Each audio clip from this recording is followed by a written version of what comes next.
Mahingodton sa inyong tanan, mga kaigsunan, mga kahigalaan, o basin may mga nagatambong ka nato karon nga baguhanon. Welcome sa atong pagtuon sa pulong sa Ginoo. O ang atong pagtuon sa pulong sa Ginoo, nagapadayon kita sa serye nga Encounters with God. Mga karakter sa Biblia nga nakahimamat sa Ginoo. O atong mga natun-an ang mga pipila ka mga karakter sa Old Testament sa una nga mga pagtuon nato, si Moises, si Gideon, si Jacob, si Isias, si Elias. Karong nga udto atong pagatun-an diri naman sa New Testament. Ang tulo ka mga gintutunan o mga disipulo ni Ginoong Kristo nga si Pedro, si Santiago, si Juan nga nakakita sa pagbalhin ni Ginoong Kristo sa bukid sa Mount of Transfiguration. So si Pedro, si Santiago, si Juan dito sa bukid. Kini itong mabasa sa Lucas kapitulo 9 bersikulo 28 hangtod sa 35. Ako ning basahon. Mga 8 ka adlaw human kadtong isulti ni Jesus, gidala niya si Pedro ug si Juan ug si Santiago sa pagtunga sa bukid aron magampo. Sa dihang nagaampo si Jesus, nausab ang iyang panagway, ug ang iyang biste miputi ug misidlak. Sa kalit may nagpakita nga duha ka tawo nga nakigsulti kaniya. Sila mao si Moises ug si Elias. Nagsidlak usab sila og nakigsulti kang Jesus may tungod sa iyang kamatayon nga hapit nang matuman diha sa Jerusalem. Nahinanok pag-ayo sila si Pedro. Sa dihang nakamata na sila, nakita nila si Jesus nga nagsidlak ug ang duha ka mga tawo nga nagtindog tapat kaniya.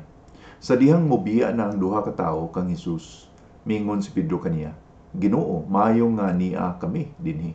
Maghimo kami og tulo ka payag. Ang usa lang kanimo, ang usa lang kang Moises ug ang usa lang kang Elias. Ang tinuod wala mahibalo si Pedro kun unsa ang iyang gipanulti.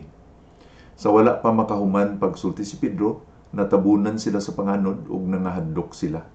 Unya may dadunggan sila nga tingog gikan sa panganod nga nagaingon, kini ang akong anak nga pinili, paminawan ninyo siya.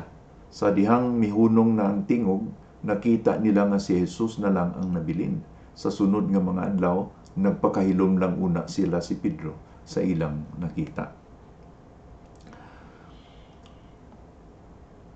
Sa atong nabasa, kini silang tulo, si Pedro, si Juan, si Santiago, gidala ni Ginoong Kristo dito sa bukid nga gitawag nato kini bukid sa Transfiguration.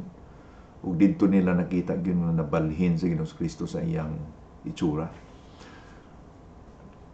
Doon ako i-share sa inyo karon nga mga 5 ka prinsipyo na hinungod ini nga pagkahimamat ni Pedro, ni Santiago ug ni Juan kay sa Ginoo dito.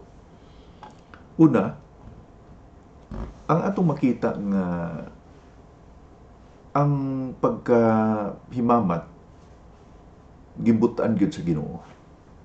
Gikan gyud sa pagbuot sa Ginoo. Kung gustuhon man nato, kung di gyud magpakita ang Ginoo kanato, dili gyud may tabo kana. No?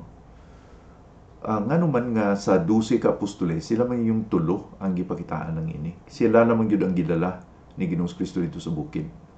Dili man silang 12. Ang tulo lang nga si Pedro, si Santiago ug si Juan. Atong makita nga sa 12 doon na gitawag nga tulo gyud ka suod ni Ginoong Kristo, mao ning silang tulo, si Pedro, si Juan ug si Santiago.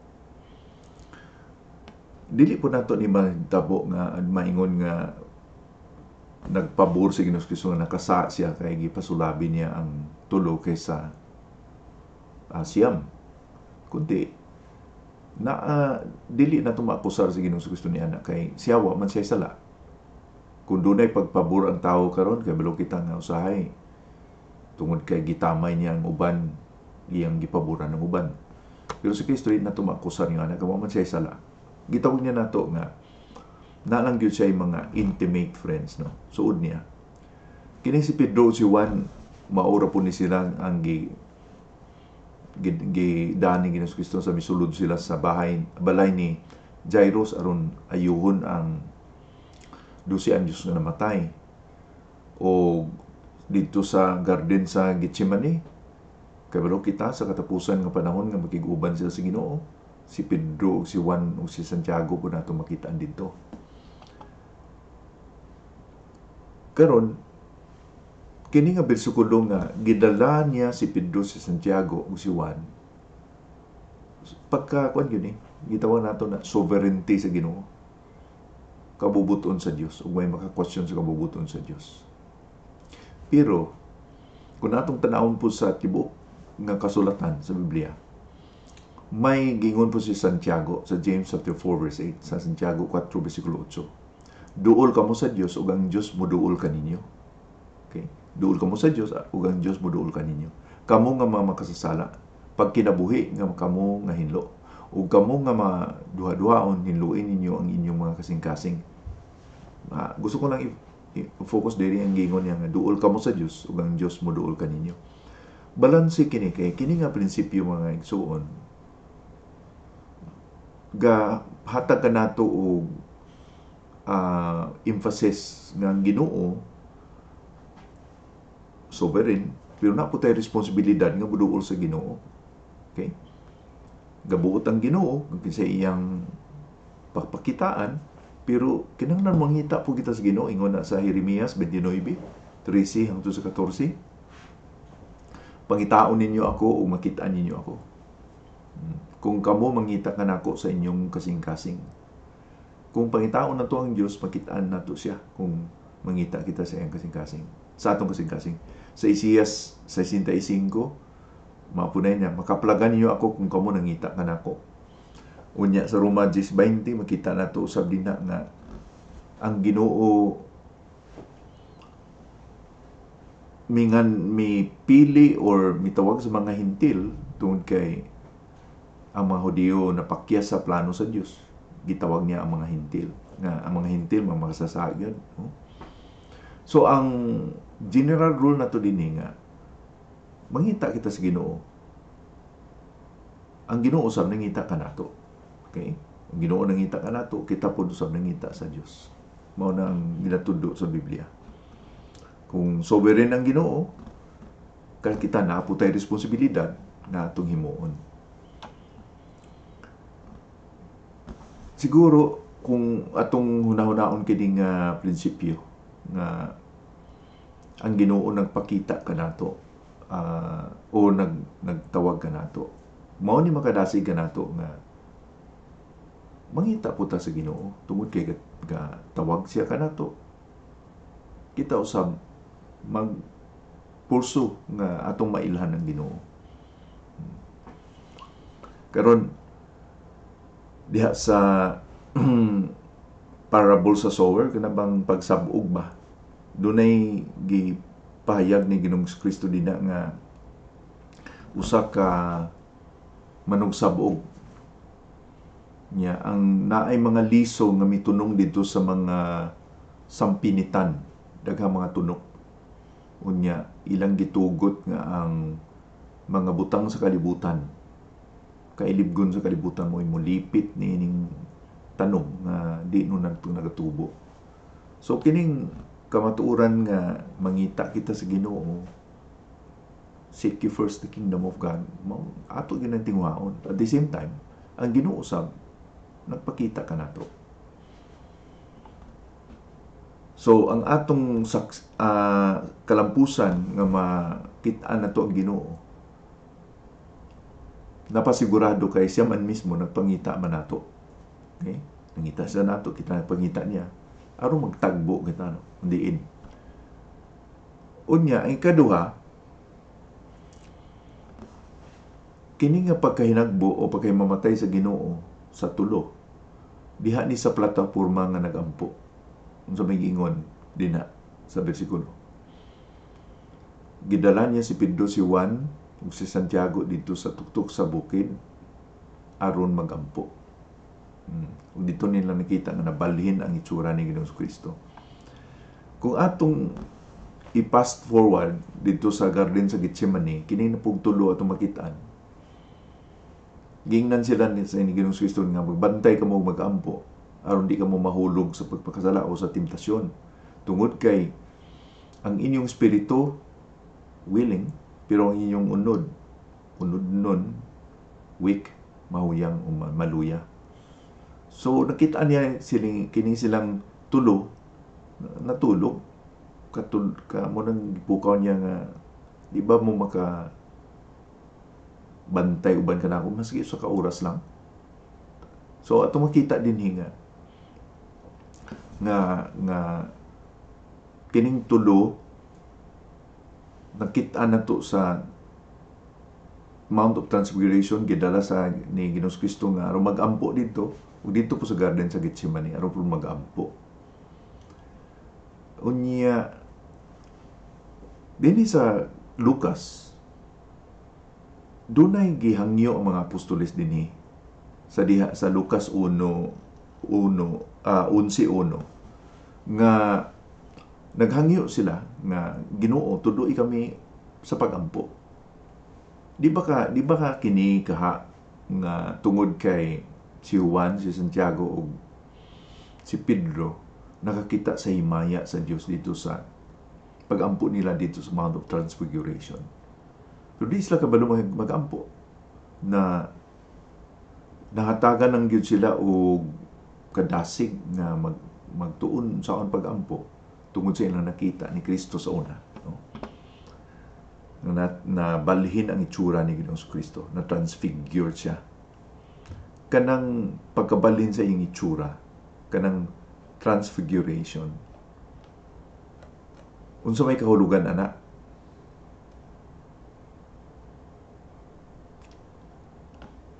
Kanang transfiguration.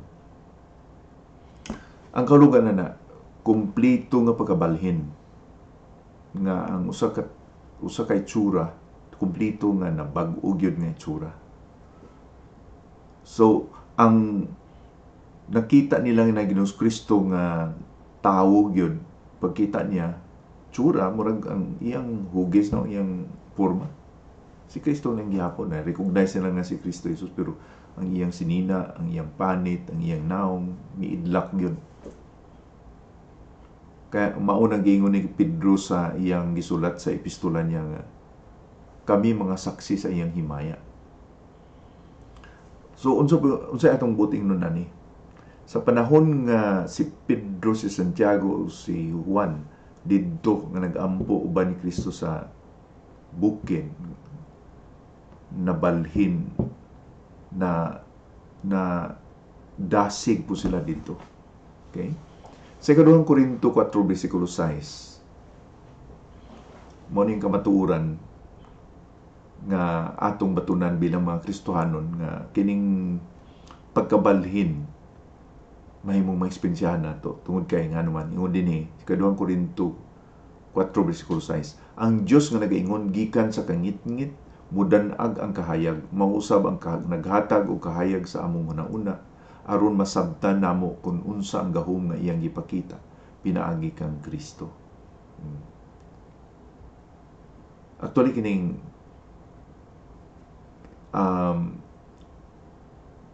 gikan sa kangit mudan-ag ang kahayag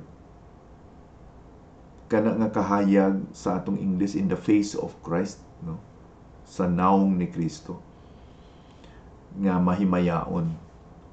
Si Pedro, si Juan, sa Santiago, nakita nilang himaya ni Ginoong Kristo dito sa Mount of Transfiguration. Pero, mao na akong giingon nga, kining pagkabalhin po sa atong kalag, sa atong kasing-kasing, ato po nang ma-experiensyahan kung naan na si Kristo sa atong kasing-kasing. Kay ingon ni Pablo diya sa 2 Korinto 3:18. 2 Korinto 3:18. Ug tungod kay wala nay nakataptap sa atong una-una, makita na nato ang gahom sa atong Ginoo ug kining gahom nga gikan sa Ginoo nga mao ang Espiritu Santo nagapadayon sa pagbag-o kanato aron nga sa ngadto mahisama kita kaniya. So pinagi sa itong pagmamalandong sa pulong sa Ginoo, nagabag-o kita hangtod nga ang atong kinabuhi, atong kalag, ang atong spiritual life mahisama kay Kristo. Di ba na nindot kayo nga pangunahuna nga kita makaangkon kita sa or makaambit kita sa kahimayaan pinaagi sa pagbago sa Ginoo sa atong kinabuhi. So na mahitabo lang kini sa plataporma nga nakita sa kanunay sa pag-ampo. So kini nga pagbago naa sa pag-ampo. Kaya nga naman, kaya kung mag-ampo mangutan, naa kita sa presensya sa Ginoo. Kung nag-ampo kita, daw atubang ka lang sa Ginoo. Na ang Ginoo, naa ka sa presensya sa Dios. O kining pag-ampo, dili lang nga ordinaryong pag-ampo, kini pag-ampo nga na kuan ba kanabang response o sukli kay nakita mo ang himaya sa Ginoo. Pareha pa sa mga apostoles nga nakita nila ang kahimayaan sa Dios. Nindot kayo ning pangunahuna tungod kay mahimo di ay nga atong kinabuhi suod gid kayo sa Ginoo. Aduna bersikulo nga diha sa kapitulo 1 o Juan kapitulo 14 bersikulo 23 nga nindot nga pagpahinumdom ka nato nga kung suod na kita sa Ginoo mao ni ang himuon sa Ginoo kanato. Mihitubag si Jesus kaniya ang nagahigugma kanako magatuman sa akong mga pulong higugmaon siya sa akong amahan ug kami magapuyo kaniya. Kanang pulong nga kami akong amahan ug ako magapuyo kaniya. Kung ato nang hunahunaon, wow, ang Dios nga amahan ug anak magapuyo kanato. At home siya sa atong kasing-kasing. Di lang siya nga bisita nga atong gipasulod sa atong kwarto, atong sala niya. Angan-angan mo uli kay bisita man lang. Pero si Kristo ug ang Dios nga amahan magapuyo sa atong kasing-kasing. So, mao ni ang nindot nga hulagway sa pagkahimamatay ni Pedro, ni Juan, o ni Santiago sa Ginoo. Ni Ginoong Kristo nga na-transform, na bag-o dito sa Mount of Transfiguration. Pero adunay katulon nato nga mga matun-an po dinhi nga prinsipyo. Kining pagkahimamatay sa Ginoo mahimong mababagan ni tungod kay sa unod-nun nato nga kaluyahon. Ang lunod-nun tong kaluyahon mao ni ang babag nga di kita makahimamat sa atong Ginoo. Nuduman nato ang dito sa Gethsemane, sa garden sa Gethsemane. Unsa may gipahimagno sa Ginoo kanila, unsa may nakita nila. Magbantay ka mo magampo kay asing ka mo mahulog sa pagpakasala. Ang espiritu gusto, pero ang unod-nun nga kinabuhi maluya. Dinhi sa bersikulo 32, Lucas 9:32, mabasa nato na hinanok pag-ayo sila si Pedro. Sa dihang nakamata na sila, nakita nila si Jesus nga nagasidlak ug ang duha ka tawo nga nagatindog tapan niya. Pero unas tanan na hinanok sila. Tungod kay kapoy siguro, tungod sa pagsaka, pagtunga sa bukid. Na ang kaluyahon sa unon. Sumao ni ang babag nga di kita makakita sa Ginoo. Ang kaluyahon sa atong unon. Tandaan na to nga ang problema sa atong relasyon sa Ginoo di nato mapasangil sa uban.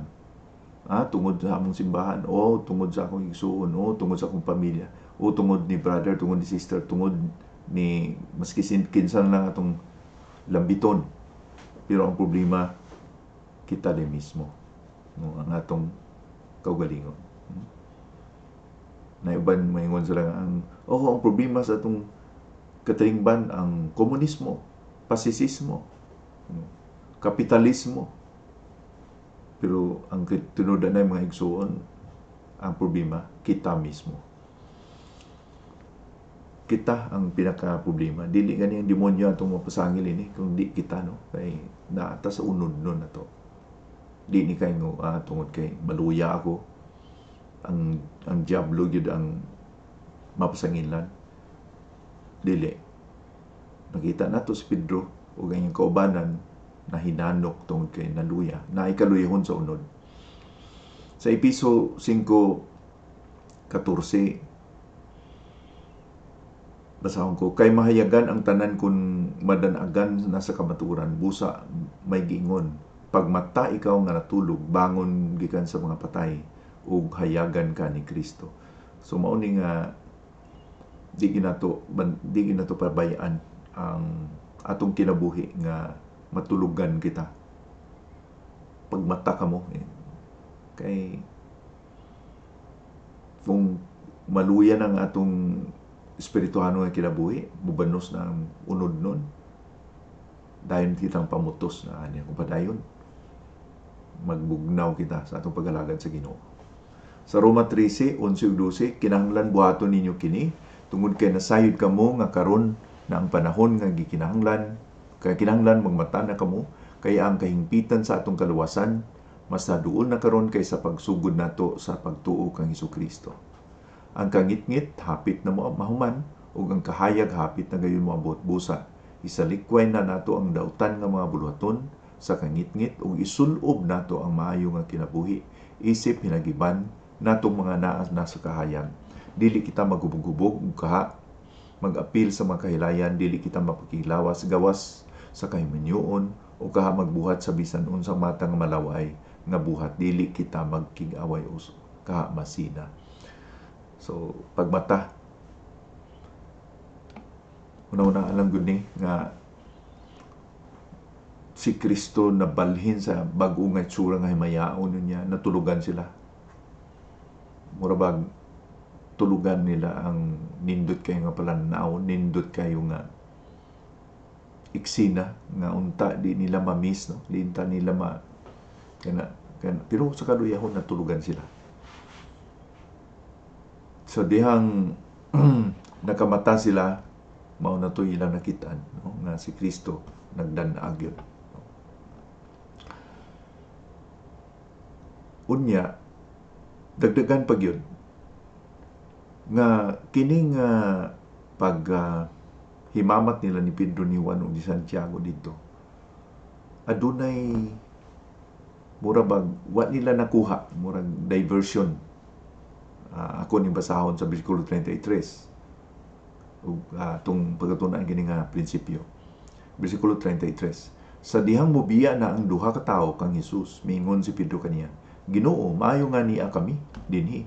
Maghimo kami og tulo ka payag, ug usa lang kanimo, usa lang kang Moises, ug ang usa lang kang Elias. Ang tinuod, wala mahibalo si Pedro kung unsa ang iyang gipanulti. Ang giingon ni Pedro nga magpatungdog kitag payag, usa para kaninyo, murag nindot pamatian kay imaginan nga himuan sa balay. Pero murag wa makuha kay ni Pedro. Siguro si Pedro murag nalipay siguro siya nga nakahuna siya ini, murag brilliant idea, murag nindot niya yung panghuna. Pero di nindot niya yung panghuna. Na-miss niya ang punto. Dili niya dapat nga tawgon nga o pareha ang pagtrato niya sa kay Kristo Jesus, sa kay Elias, sa kay Moses. Si Elias, si Moses, mga propeta. Pero si Kristo, siyang Mesiya, siyang Ginoo. Pero ingon niya, mainin nita, himuan ta kamong payag, tag-usa kamo. Pareha kamo, tag-usa.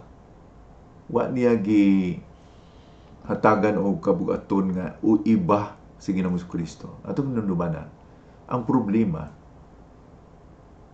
mura pag wa makuha dahil ni Pedro kung sa diferensya sa honor o worship. Gi-honor niya si Elias o si Moises nang nakita. Pero dapat nga dili lang honor ang kay Kristo, kundi simba, worship. Di man pwede simbahon mo si Elias o si Moises. Pero si Kristo sa iyang pagbago, himaya, siya nagpakita nga Diyos nga himaya, dapat siya simbahon. Pero wa na nakita ni Pedro. Wa niya nahatagan si Ginoong Kristo sa tamang eksakto nga lugar sa pag-worship, nga i-worship, nga simbahon. Buting nun, nga usahay, diha kita nagkasayop kay nakuha ang himaya sa Ginoo sa atong kinabuhi tungod kay naay mga butang nga Dito kita nakatutok ba? Di ba? Naay burag rival ba? Ang nitabo nini nga istorya, di ba? Gilikupan sila sa panganod niya, nawa si Elias o si Moises. Ang nahibilyan na yun. Si Ginoong Kristo. Pagpamatuod nga, si Ginoong Kristo lang ang inyong tutukon. Dili si Elias o si Moises. Maayo man yung sugyot, Pedro, nga mahimog balay, pero that miss the point. Revolutionary ba? Yung abi ninyo, bantayan ninyo, ang nakapuli sa pinakanindot sa atong kinabuhi, mga maayo nga mga butang. Okay? Ang nakasubstitute sa mga best sa kinabuhi nato. Di na ba yung mga dautan ng mga butang? Kundi, usahay better or good things. Okay? Kanang better or good things, di ko na pwedeng isubstitute sa pinaka-best. Diba? Si Kristo, di na to dapat nga i-honor lang pareha ni Moises o ni Elias. Siyang Diyos nga nagpakatao, siyang Diyos nga nagpakita din nga gihimaya. Simbahon siya. Sa Salmo 24:3 o 4 dunay giingon dinhi sa nagsulat, kinsay makatunga sa bungtod sa Ginoo, kinsay makasulod sa iyang balaan nga templo, kadtong maayong binuhatan og limpyo gunahuna, wala mo simbag mga Diyos ug dili bakakon. Kanang gi-emphasize dinhi sa nagsulat sa Psalmist nga maayong binuhatan og limpyo gunahuna, limpyo kasing-kasing. So, si Pedro missed the point. Okay? Ang atong kalag dapat dili nagapadala sa uban o lain nga tumong.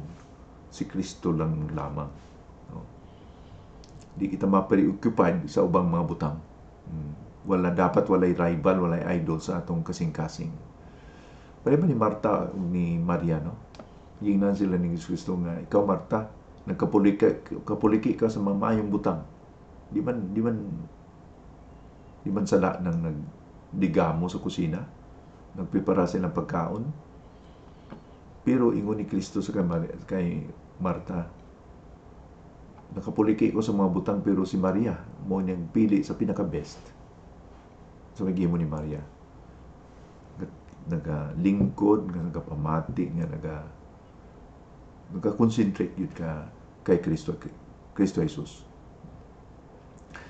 Unya, nindot ni, kay tungod sa paghuman nga nabatian ni Ginoo si Pedro, so wala pa gani kahuman, sa pagsulti si Pedro, versikulo 34 ni, natabunan sila sa panganod o nangahadlok sila. Muning sikay ng glory, napakita ang panganod mo ng pagpasidaan nga presensya ang Ginoo. Sa versikulo 35, unya may nadunggan sila nga tingog gikan sa panganod nga nagaingon, kini ang akong anak nga pinili, paminawa ninyo siya. Siya ang inyong atensyonan, paminawa niyo siya.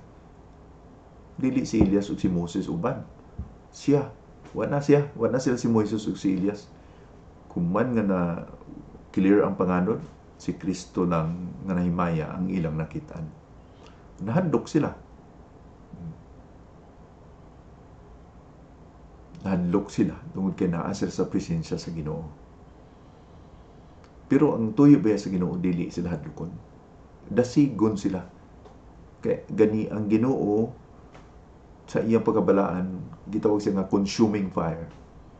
Balaan, pero dili siya nga atong kahadlukan sama nga maghimo siya dautan sa atua, no? So, giingnan sila sa Ginoong Amahan nga pay attention sa iya. Kini ang akong Dios nga ug simbaha siya, ilha siya, pamatia siya. O ang katapusan nga prinsipyo makita nato dinhi nga ang pagkahimamat sa Ginoo mahitabo lang gyud na kung tutok lang kita sa kay Kristo Jesus. Mag-pay attention sa iya lamang. Sa dihang gibautismohan si Ginoong Kristo sa suba sa Jordan, nabatian sa gikan sa langit nga kini ang akong anak nga nahamutan nako. So gituboy gyud sa amahan sa Ginoong Kristo nga siya ang namutan ko nga anak. Why rival? Nanglan nga makita ninyo nga siya lang gyud ang pinaka-importante sa inyong kinabuhi. Unya sa bersikulo 36, sa dihang mihunong na ang tingog, nakita nila nga si Jesus na lang ang nabilin. Sa sunod nga mga adlaw, nagpakahilom lang una sila si Pedro sa ilang nakita. Nakatuon si Pedro din nga di na magsulti-sulti, pakahilom na lang. No? Kisulti siya nga, maghimog payag, isa sa pantag-usa kaninyo, abi niya, mapakapanghambog siya sa iyang ginasugyot, di pa di ay. Di man din sakto yung gisulti. Sa gisulat ni Mateo, diha, kaanggi din nga istorya, sa clear sa panganod, yung pa, when they lifted up their eyes, they saw no one but Jesus only. Wala na sila nakita, kundi si Jesus lamang. Kini siya ang importante, siya ang tamda, walay lain, siya lang yung tutukan. So, mga igsoon, mga kaigsuonan, ang resulta sa pagkakita sa himaya sa Diyos, giplano gyud sa Ginoo. Gidala silang tulo dito sa bukid aron mahimamat nila ma-eksperyensyahan kini nga eksperyensya. Matag usa mahimo makahimamat sa Ginoo. Pero dili tanan nga pariha kay sa gihimo ni Kristo nga giimbitar gyud si Pedro, si Juan o si Santiago nga mukuyog niya ito sa Mount of Transfiguration. So may pagpili, pero kita usab magporso ato yung responsibilidad nga pangitaon natong Ginoo. Seek ye first the kingdom of God. Unya natun-an po nato nga ang ilang pagkahimamatay diha sa nga gilala sa dito sa bukid sa pagampo, pero dili ordinaryo nga pagampo. Kay kini nga pagampo reflection sa na nakita dito sa kay Kristo Jesus. Nakita nila og na sinati gyud ang kung kinsa si Ginoong Kristo Jesus sa ilang kinabuhi.